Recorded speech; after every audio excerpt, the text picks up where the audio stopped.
Protesters rally after boy killed by Calif deputy. Santa Rosa, Calif.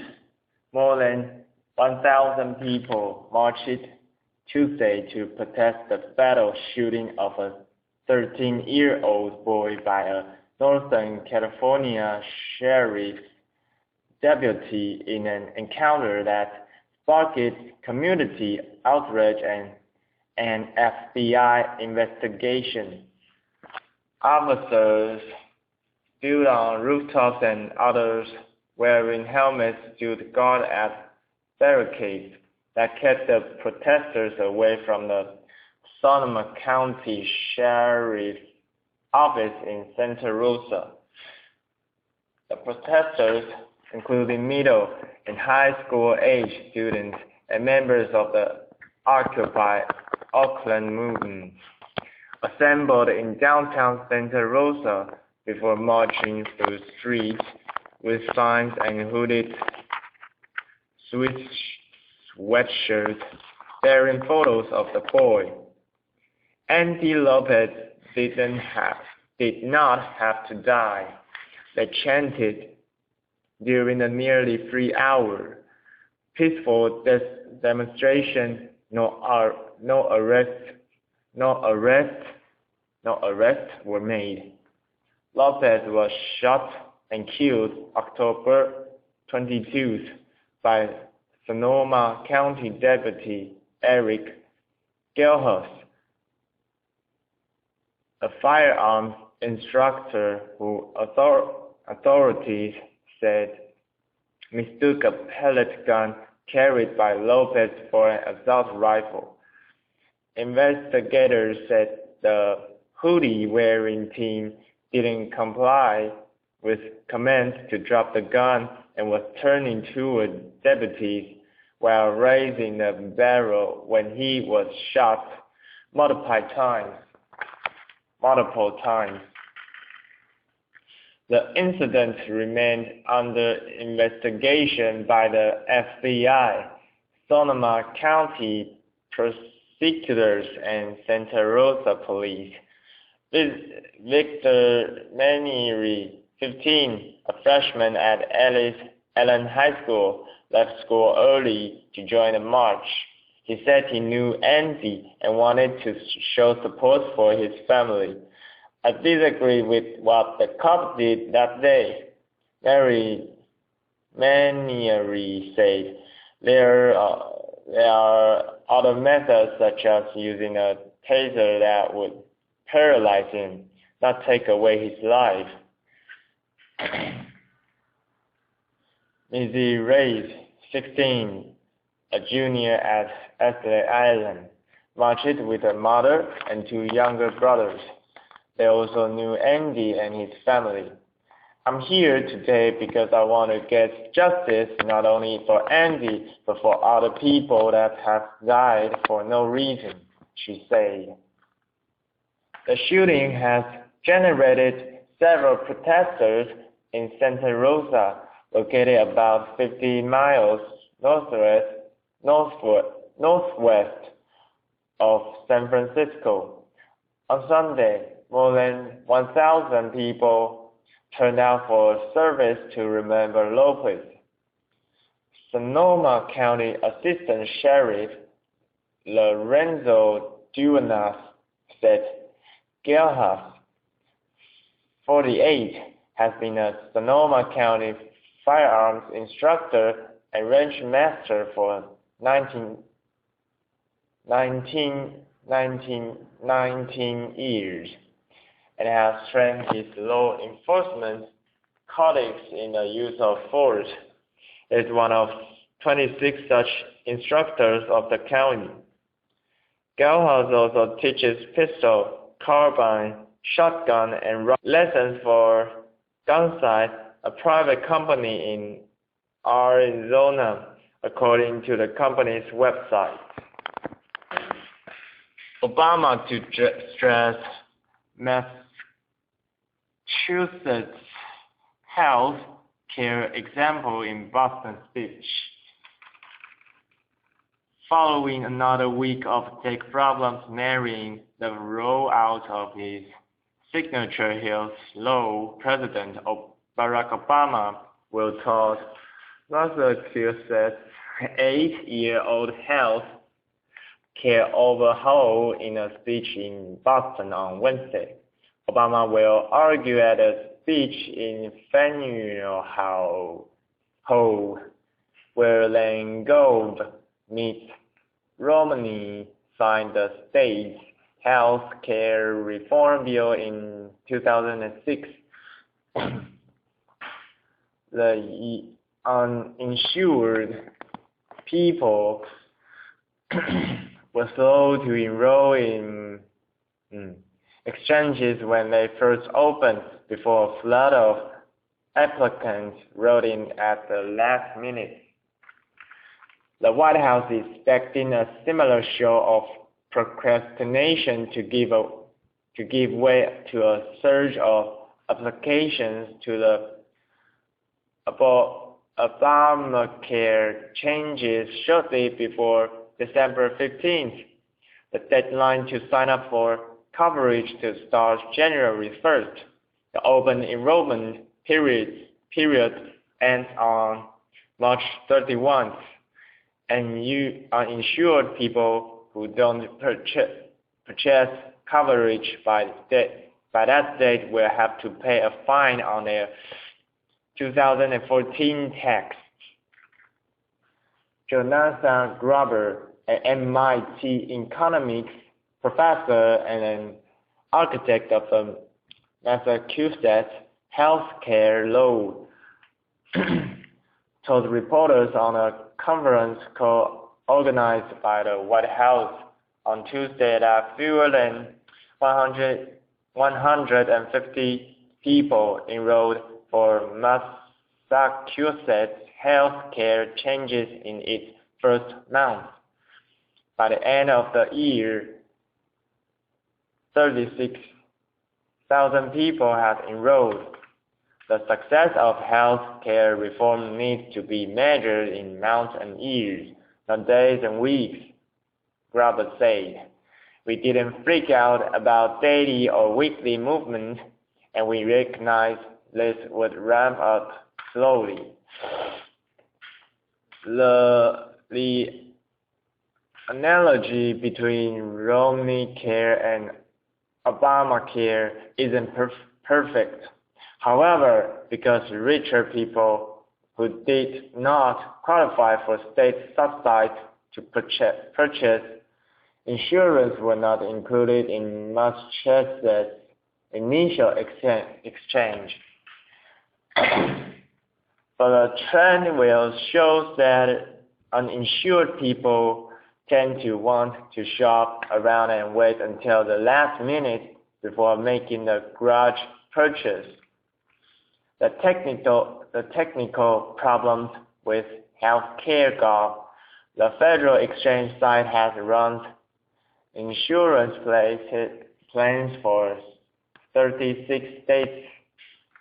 36 states are likely to only exacerbate the tendency for consumers to procrastinate, as they may want to wait out the glitches. The Obama administration hasn't said how many people have officially enrolled on the exchanges that opened on October 1st. As of last week, 700,000 people had set up accounts and applied for insurance, including people signing up for Medicaid in the states that expanded the program. Site-wide, major glitches, however, prevented many people from shopping for and enrolling in plans. The White House says the website will be fully operational by the end of November, nearly 2 months after its initial launch. The insurance exchanges need millions of young, healthy people to sign up in order to offset the cost of older and sicker people who are expected to purchase coverage.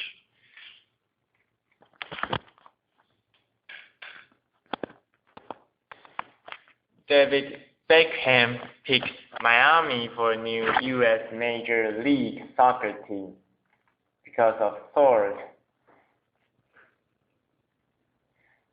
Retired England football star David Beckham has chosen Miami for a new U.S. Major League Soccer expansion team, a source familiar with the negotiations said on Tuesday. The former England captain, who retired from football earlier this year, played in MLS with the LA Galaxy, and his contract included an option to create a new team for $25 million. He had been considering several locations and chose Miami this summer, meeting with city and county leaders. Beckham was still putting together a team of investors. The source said the person spoke on condition of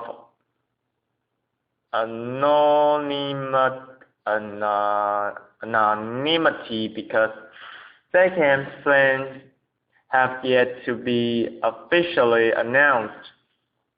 His representatives are already looking at sites for purpose-built football-only stadium, according to a well-placed source in Miami's business community. They have people looking real hard. They want to be in the urban core, the person said. MLS confirmed it was in discussions with Beckham, but declined to confirm if a deal has been struck. We are continuing our discussions with David Beckham regarding future ownership of an MLS expansion team, said Dan Quartermanchuk, a spokesman for MLS. Our policy regarding discussions with potential expansion team owners is that we keep those conversations private until the individuals we are speaking with decide they want to go public with their plans. Thus, it is more appropriate for David Beckham to comment on his plans. Reporting China's anti-pollution drive risks running out of gas. A chronic shortage of natural gas is hurting China's plan to move away from burning coal to heat homes and offices, raising the prospect of more choking air pollution this winter and beyond. The problem is worse in northern China, where air pollution mainly caused by decades of reliance on coal has lowered life expectancy by an estimated 5.5 years compared to the south, Chinese and international researchers said in July.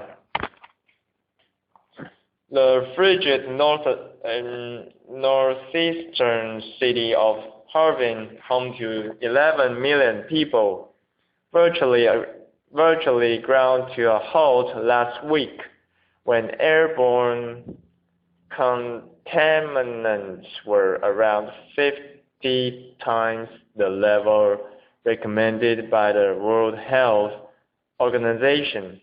Beijing had its own emergency in January when air pollution was 45 times the level. I suspect we will have severe incidents of air pollution in Beijing again this winter, said Alvin Lin, China Climate and Emerging Energy Policy Director for the U.S.-based Natural Resources Defense Council. China sees natural gas as the way to cleaner air. Authorities have said Beijing's urban core should use only gas for heating, but domestic output cannot keep up with this demand. With the current natural gas situation, maybe you can guarantee big cities like Beijing, but if you want to expand to the cities of northern China that need it, I think that's still quite difficult, said Tao Guangyang, a renewable energy expert and columnist based in Beijing. The shortage has forced the government to ration gas supplies, even banning construction of new natural gas-fired power stations. The government also said last week it would control the increase in new gas users, prioritizing supplies to residential users and public transport during the winter. Nevertheless, the gas shortage may still be 10% higher this winter than last year because more users have switched over, official media said last week, citing an unidentified executive from China's largest gas producer and importer. The government has said it would raise natural gas use to 230 billion cubic meters by 2015, more than double the 2010 rate, but disappointing domestic production growth coupled with insufficient pipeline and storage capacity has left it increasingly reliant on imports and prone to shortages. Importers also risk losses because the government keeps the price of gas low to curb inflation and ease the impact on consumers, although recent incremental price hikes have helped. If there's not enough gas, many people will just go back to burning coal. Secretly, said Min Sang, East Asia Chief Representative of the Clean Air Task Force, a U.S.-based environmental advocacy group. Smart alert system for China wants to tackle air pollution to stem potential unrest as its increasingly affluent urban populace turns against a growth at all costs economic model that has spoiled much of the country's air, water, and soil. its cities are among the world's most polluted air pollution in Beijing, declared as graying or Beijing by English-speaking residents, exceeded national standards 62% of the time during the third quarter, the Ministry of Environmental Protection said.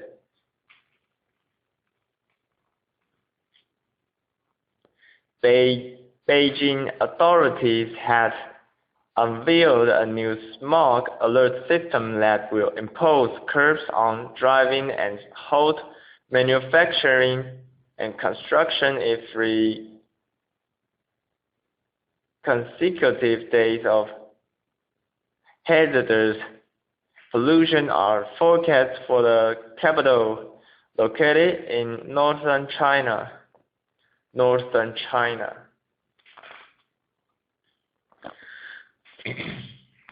I think there's now more attention being paid to what are the immediate, short-term things that could be done when the air pollution gets that bad, said Lin. Images of the acrid smog over Harbin on October 21st were beamed around the world after authorities literally turned on the heat by switching on a network of mostly coal-fired heating plants that were large swaths of the city. Officials blamed thick fog on the same day for contributing to the pollution. The same sort of plants are used across northern China,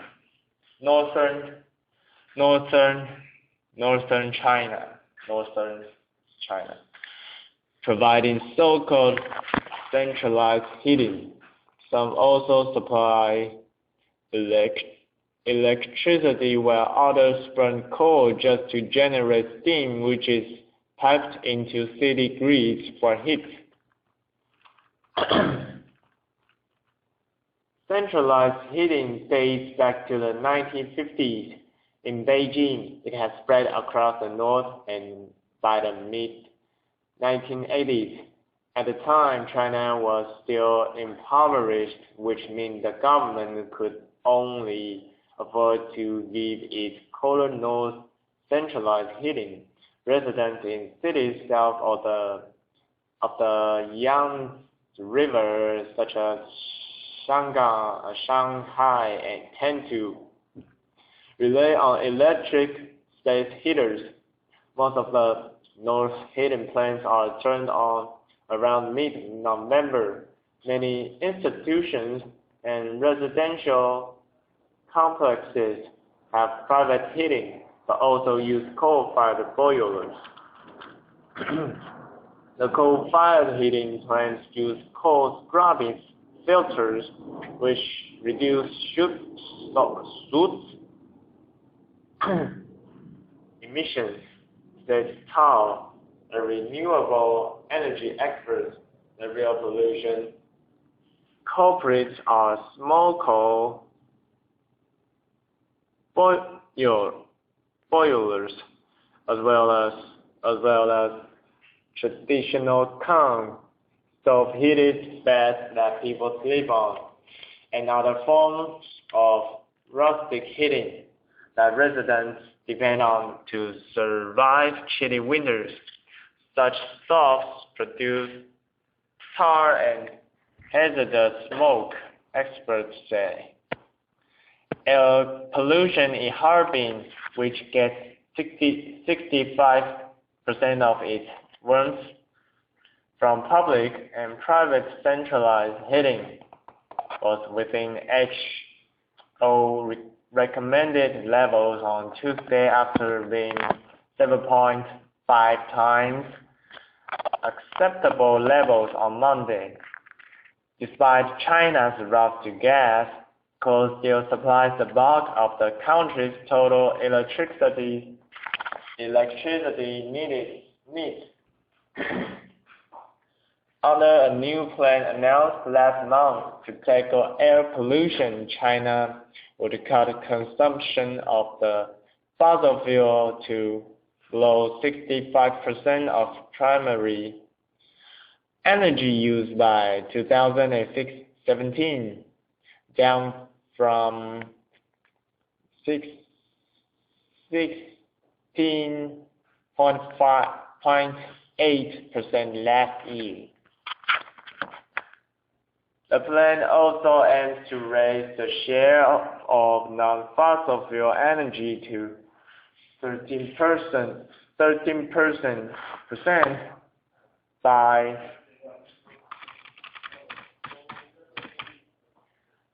2017, up from 11.4% in 2012.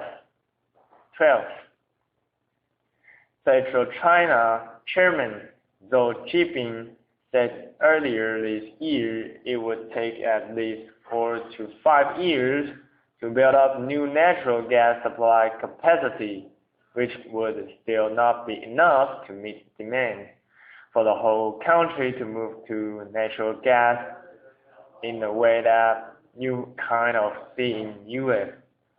It's going to be a few decades, said Lin of the NRDC. Natural gas demand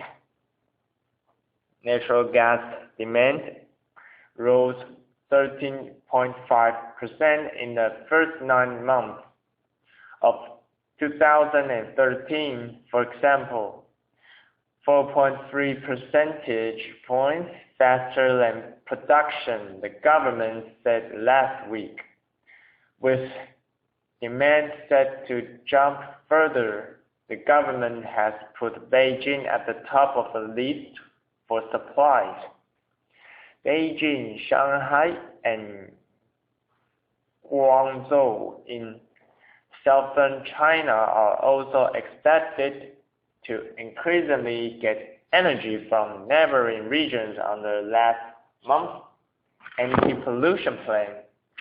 The capital, for example, is supposed to get 70% of its power by 2017 from neighboring regions, such as Shanxi and Inner Mongolia, where coal is still in widespread use. You can think of it as a redistribution of pollution, added Lin. Additional reporting by Beijing Newsroom, editing by Ben Blanchard and Dean Yedis. Mini space shuttle skids off runway in test flight. Calif, a new, smaller version of NASA's space shuttle, is recuperating from a rough first landing. The Dream Chaser space plane is being designed by Sierra Nevada Corp.